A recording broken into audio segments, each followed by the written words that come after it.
Vous le savez probablement, et si vous ne le savez pas, vous allez le découvrir ce soir. Depuis 2021, la ville de Poitiers s'est dotée d'une charte pour un urbanisme résilient. Cette charte avait été élaborée notamment à l'initiative de Lisa Bellucco, et son objectif était de mieux encadrer la production de logements neufs.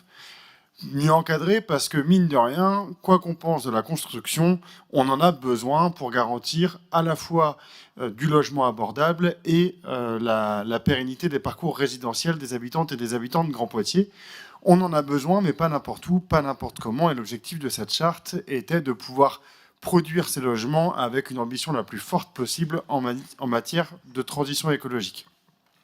Cette charte, elle n'est pas opposable au projet, et elle est complémentaire à la fois du PLUI actuel et a fortiori encore plus du PLUI à venir. C'est un cadre méthodologique et elle accompagne la relation entre les promoteurs, les habitants et la collectivité. À l'intérieur de cette charte, dès 2021, on y retrouvait des ambitions environnementales sur la manière de construire, sur les matériaux de construction, des ambitions programmatiques. C'est notamment grâce à cette charte qu'on parvient désormais à imposer aux promoteurs au moins autant de T3 et plus que de T1 et de T2. Donc de petits logements pour les habitantes et les habitants. C'est aussi grâce à cette charte qu'on travaille avec les promoteurs pour mieux travailler l'insertion des nouveaux projets dans leur contexte, à la fois le contexte social du quartier, mais aussi le contexte paysager. Et puis cette charte, elle est censée offrir un cadre de participation citoyenne, ou en tout cas de prise en compte des habitantes et des habitants riverains des projets. Si on fait rapidement le bilan de la charte en 2021, depuis 2021, une vingtaine de chartes ont été signées, ça représente approximativement 900 logements, et ça a permis des avancées certaines, je le disais, sur les typologies, sur l'orientation et l'exposition des logements, c'est-à-dire qu'on arrête d'avoir des logements avec une seule exposition, on essaye autant que faire se peut d'avoir des logements avec 2 expositions, voire des logements traversants. Ça a aussi permis des avancées sur les espaces extérieurs, à la fois les cœurs d'îlots, puisqu'on a vu notamment avec le contexte du Covid que avoir des espaces verts, et d'ailleurs c'est une recommandation de l'OMS, mais avoir des espaces verts, ou en tout cas des espaces de respiration à l'extérieur des logements, c'était vital, mais aussi en matière d'îlots de fraîcheur.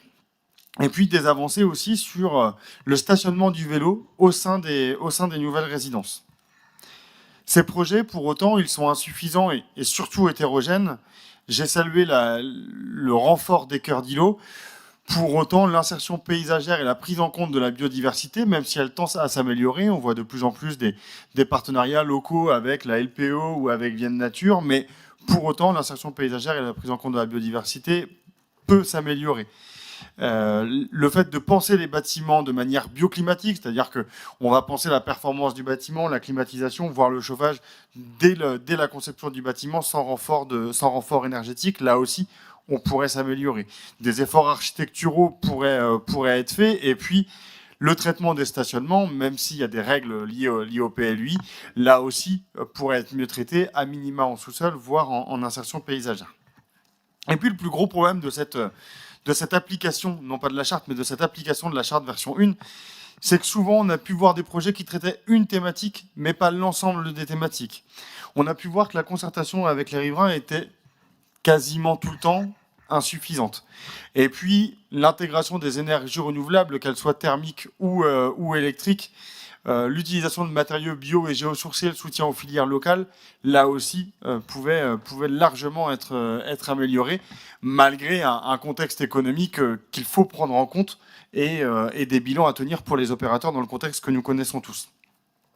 C'est pour ces raisons-là que, dès la fin de 2023, une fois qu'on a pu faire ce bilan-là, la collectivité a amorcé le travail sur une deuxième version de la charte pour un urbanisme résilient. Une deuxième version avec une nouvelle méthodologie, plus claire, plus précise. Un processus qui permet non seulement aux opérateurs d'être mieux accompagnés, mais également aux services de la collectivité de ne pas faire 10 allers-retours avec l'opérateur et dès le départ d'avoir un projet ambitieux qu'on va chercher à améliorer encore plus. Une V2 aussi avec plus de transparence, c'est-à-dire qu'au départ, la charte pouvait être signée et puis l'opérateur y répondait avec un permis de construire. Désormais, l'opérateur va devoir remplir une notice et expliquer comment est-ce qu'il atteint les ambitions de la charte. Et puis surtout, cette charte, elle crée des espaces où habitants, promoteurs, collectivités, services compétents, même partenaires de la collectivité sont autour d'une même table et peuvent faire les retours en même temps, ce qui évite non seulement les allers-retours, ce qui permet de gagner du temps, et le temps c'est de l'argent, et ce qui améliore, on l'a vu quand ça a été fait, grandement la qualité des projets. Tout ça, on ne l'a pas inventé dans un coin de la mairie, et j'en terminerai là.